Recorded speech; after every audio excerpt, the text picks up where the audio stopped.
Hello నమస్తే. మనం రెగ్యులర్‌గా ఫేక్ లోన్ యాప్స్ నుంచి ఎట్లా డేటా డిలీట్ చేసుకోవాలి? ఏ విధంగా మనం ప్రాసెస్‌లోకి వెళ్ళాలి? సైబర్ క్రైమ్‌లో ఎట్లా కంప్లెయింట్ ఇవ్వాలి? ఈ ఫేక్ లోన్ యాప్ వాళ్ళు మన మార్ఫ్డ్ ఫోటోస్‌తో మనల్ని బ్లాక్‌మెయిల్ చేస్తే, మన కాంటాక్ట్ లిస్ట్‌కి నేను ఇక్కడ డిస్‌ప్లే చేసే విధంగా ఫోటోస్ పంపించి బెదిరిస్తే, ఎలా దాని నుంచి మనం బయటపడాలి? మన ఫోటోస్‌ని మన కాంటాక్ట్ లిస్ట్‌లో వాళ్ళకి వెళ్ళకుండా ఎట్లా కాపాడుకోవాలి? అనే విషయాల గురించి మనం రెగ్యులర్‌గా మన ఛానెల్‌లో మాట్లాడుకుంటూ ఉంటాము. ఈరోజు మనం లవ్ ఫండ్ అనే లోన్ యాప్ గురించి మాట్లాడుకుందాము. ఈ లవ్ ఫండ్ అనే లోన్ యాప్‌లో లోన్ తీసుకుంటే మన సిబిల్ పైన ఇంపాక్ట్ ఉంటుందా? ఈ వైశాలి సెక్యూరిటీస్ అనే దాంతో లోన్ ఇస్తున్నారు కదా! ఇది ఎన్‌బీఎఫ్‌సి రిజిస్టర్డా కాదా? లోన్ పే చేయకపోతే ఏం జరుగుతుంది? టైమ్ టు టైమ్ పే చేసుకుంటే ఏం జరుగుతుంది? ఇంట్రెస్ట్ రేట్స్ ఎంతేస్తారు? అసలు ఒకవేళ ఈ లోన్ యాప్‌లో మనం సఫర్ అవుతూ ఉంటే దీని నుంచి ఎట్లా బయటపడాలి? మన కాంటాక్ట్ లిస్ట్‌కి మన గురించి తప్పుగా వెళ్ళకుండా కాల్స్ ఎట్లా కాపాడుకోవాలి అనేది ఈరోజు ఈ వీడియో. హలో నమస్తే. నా పేరు సాగర్. మీరు చూస్తున్నారు walk with Sagar YouTube channel. మీరు గనుక కొత్తగా మన ఛానల్ చూస్తున్నట్టయితే ఇప్పుడే మన ఛానల్‌ని సబ్స్క్రైబ్ చేసి పక్కనే ఉన్న బెల్ ఐకాన్‌ని ఆన్ చేసి పెట్టుకోండి. ఈ వీడియోకి మీరు ఇచ్చే ఒక లైక్ ఇట్లాంటి వీడియోస్‌ని ఇంకా ముందుకు తీసుకురావడానికి నాకు ఉత్సాహాన్ని కలిగిస్తుంది అని మీరు గుర్తుంచుకోండి. థ్యాంక్ యూ అన్న. ఈ లవ్ ఫండ్ అనే లోన్ యాప్ ఒకప్పుడు ఫేక్ లోన్ యాప్. ఈ లోన్ యాప్‌లో లోన్ తీసుకున్న ఎవరైనా సరే లోన్ పే చేయకపోయినా మన సిబిల్ పైన ఇంపాక్ట్ అనేది ఉండకపోయేది. అంటే ఈరోజు మనం లోన్ తీసుకున్నాము లవ్ ఫండ్‌లో అనుకుంటే వీడు 7 డేస్‌కి లోన్ టెన్యూర్ ఇచ్చేవాడు. దాంట్లో ఉన్న సబ్ లోన్స్ ఆ 7 డేస్‌లో లోన్ రీపేమెంట్ చేయకపోతే మనం వాళ్ళకి ఫోటోస్ పెట్టి అంటే మార్ఫ్ చేసి బ్లాక్‌మెయిల్ చేస్తా ఉండేవాళ్ళు మనల్ని. ఈ లోన్ యాప్ చిన్నగా పెరుగుతూ ఆ 7 డేస్ నుంచి 14 డేస్ టైం ఇవ్వడం స్టార్ట్ చేశారు. ఎప్పుడైతే 7 డేస్ లోన్ ఇచ్చారో, 7 డేస్‌కి రీపేమెంట్ చేయమని లోన్ ఇచ్చారో, అప్పుడు మనకి సిబిల్ పైన ఇంపాక్ట్ అనేది ఉండేది కాదు. కానీ వీళ్ళు తెలివిగా 7 డేస్ అంటే పే చేయట్లేదు. అందరూ ఎస్కేప్ అవుతున్నారు. కొంతమంది రిస్క్ అవుతుంది. గవర్నమెంట్ బ్యాన్ చేస్తుంది. ఇదంతా రిస్క్ ఎందుకు అని చెప్పి 14 డేస్‌కి పెంచారు టెన్యూర్ అనేది. ఈ 14 డేస్‌కి పెంచడం కూడా ఎన్‌బీఎఫ్‌సితో రిజిస్టర్ అయ్యి మనం లోన్ ఇస్తే వీడి సిబిల్ పోతుంది కాబట్టి వీడు భయపడిపోయి మనకు లోన్ కడతాడు.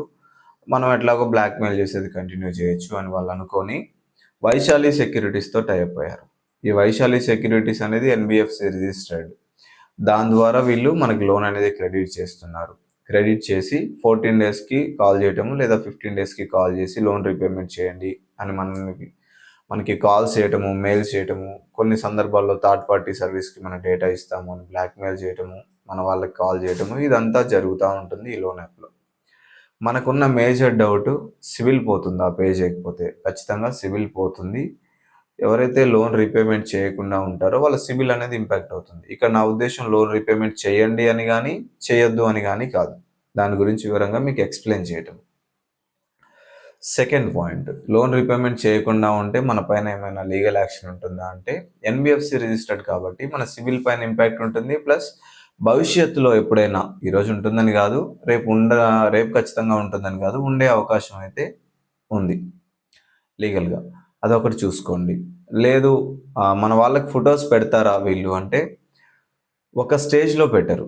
ఒక స్టేజ్ దాటిపోయిన తర్వాత మన డేటాని థర్డ్ పార్టీ సర్వీస్‌కి ఇస్తాను అని బ్లాక్‌మెయిల్ చేసి, ఒకప్పుడు మన ఫోటోస్‌ని వీళ్ళు పెట్టిన వాళ్ళే అన్న సంగతి మాత్రం మీరు మర్చిపోవద్దు. ఈ లవ్ ఫర్ లోన్ యాప్‌లో ఎవరైనా సఫర్ అవుతూ ఉంటే, దీని నుంచి బయటపడడానికి కూడా మనకి చాలా మార్గాలున్నాయి. వీళ్ళు ఒకవేళ హెరాస్ చేస్తే లేదా ఎక్కువ ఇంట్రెస్ట్ ఏస్తే, మనం దీని నుంచి బయటపడడానికి ఫస్ట్ మనం 1930కి కాల్ చేయాలి. 1930కి కాల్ చేస్తే సైబర్ క్రైమ్ వాళ్ళు మనకు లింక్ పంపిస్తారు. ఆ లింక్ త్రూ కంప్లెయింట్ రైజ్ చేయండి. కంప్లెయింట్ రిజిస్టర్ అయ్యాక మనతో కానిస్టేబుల్ మాట్లాడతారు. అఫీషియల్‌గా మన ప్రాబ్లమ్ క్లియర్ చేసుకోవచ్చు. లేదు ఇదంతా కాదు అనుకుంటే ఏదైనా ప్రైవేట్‌గా వెళ్ళి మన కాంటాక్ట్ లిస్ట్‌ని గానీ, ఇంకేదైనా పర్సనల్ ఇన్ఫర్మేషన్ గానీ వాళ్ళ దగ్గర లేకుండా కూడా చేసుకోవచ్చు. ఆ ప్రైవేట్‌గా వెళ్తే ఎలా ఉంటుంది అని తెలుసుకోవడానికి మీరు ఇక్కడ నేను వీడియో డిస్‌ప్లే చేస్తా ఉంటాను థంబ్‌నెయిల్. ఆ ప్లేలిస్ట్‌లో ఉన్న వీడియోస్ చూడండి.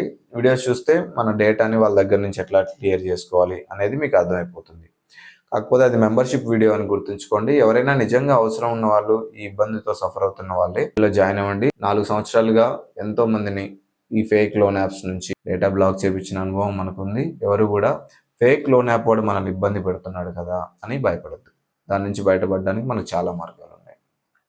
ఈ లవ్ ఫండ్‌లో లోన్ పే చేస్తావా, చేయవా అనేది నీ ఇష్టం. కానీ వాడు మిమ్మల్ని ఇబ్బంది పెడితే మనం బయటపడొచ్చు అని మాత్రం గుర్తుంచుకోండి. థ్యాంక్ యూ అన్న, thank you for watching this video. Have a great day. Thanks.